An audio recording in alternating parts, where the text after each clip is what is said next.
This federal election has seen the rise of the independent, non-party affiliated candidates, standing, in many cases, as the main opposition in blue-ribbon Liberal seats. Dr. Sophie Scoms against Jason Falinski in Mackellar, for example. Monique Ryan against Josh Frydenberg in Kooyong.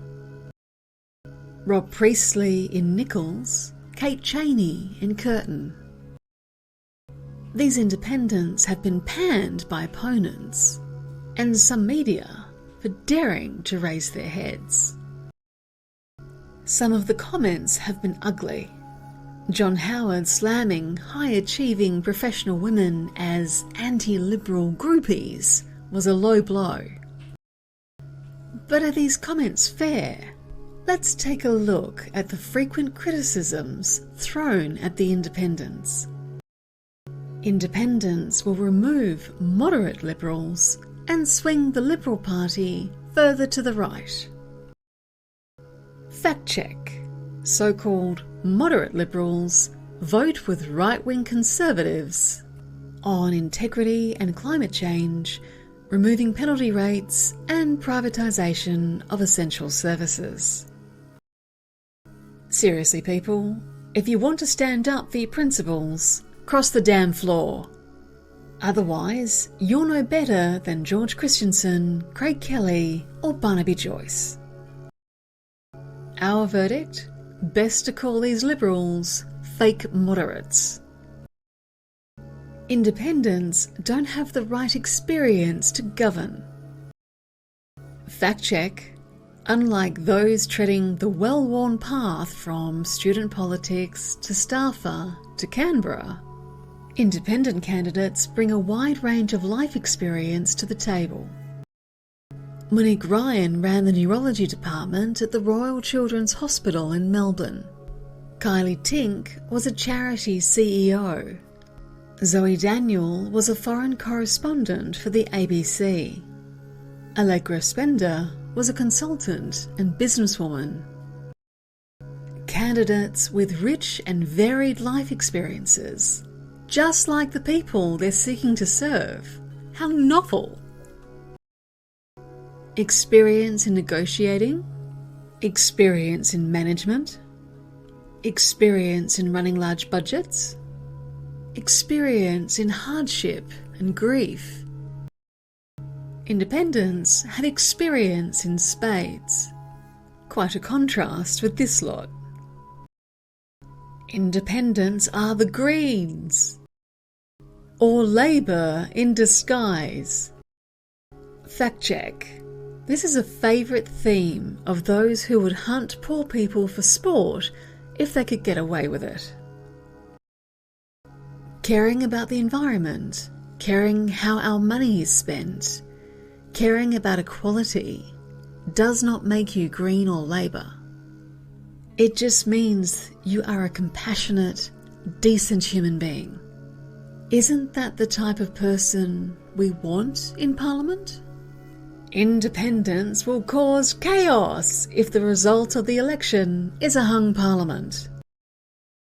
And they should declare who they'll support should that happen, Liberal or Labour. Fact check. Julia Gillard's minority government was one of the most productive and successful governments Australia has ever seen. Despite the Abbott opposition refusing to acknowledge its legitimacy in an attempt to force an early election. The Morrison minority government, remember, the Liberals govern in coalition with the Nationals minor party, has lost votes on the floor, gagged debate, and failed to pass any worthwhile legislation. And couldn't control the turmoil in its own ranks. Now that's chaos.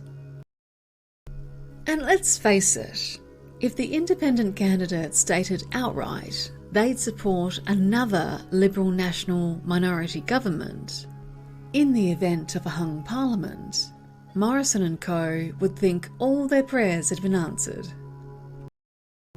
Independents only have a couple of issues they stand for example, climate and ICAC. Fact check. We know that action on climate change is a feature of the independents' campaigns, alongside integrity. But a quick scan of various independents' websites also reveals policies on education, tax, equality, the economy, health. Almost as if independents are serious politicians and not one-trick ponies. In regard to action on climate change, though, the two-party system has been an obstacle to significant action since the Rudd government. So independents on the crossbench pushing for swift and genuine action can only be a good thing. Independents are not transparent about the source of their funding. Fact check. Oh, really? As opposed to everyone else. Current election disclosure laws state that only donations over $14,500 need to be disclosed. And disclosure is not due until 15 weeks after polling day.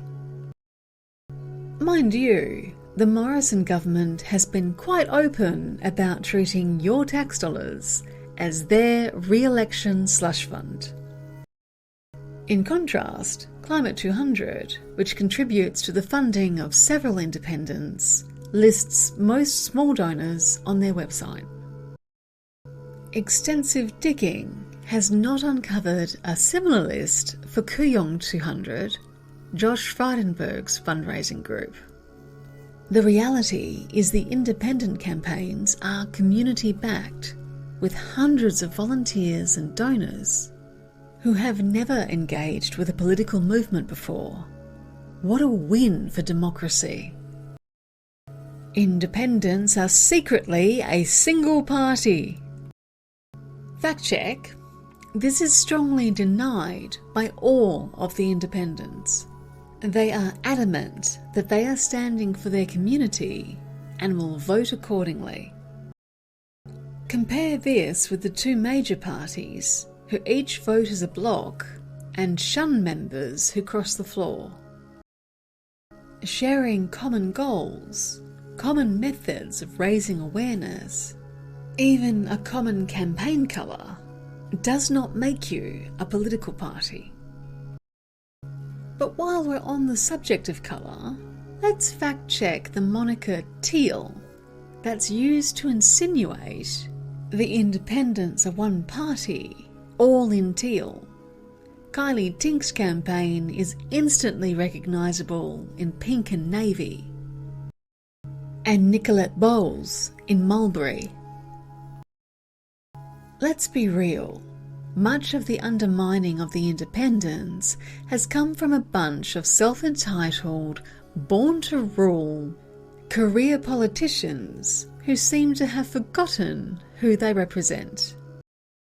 They prioritise their party over their electorate, so are shocked when their constituents, including their traditional base, go looking for someone better.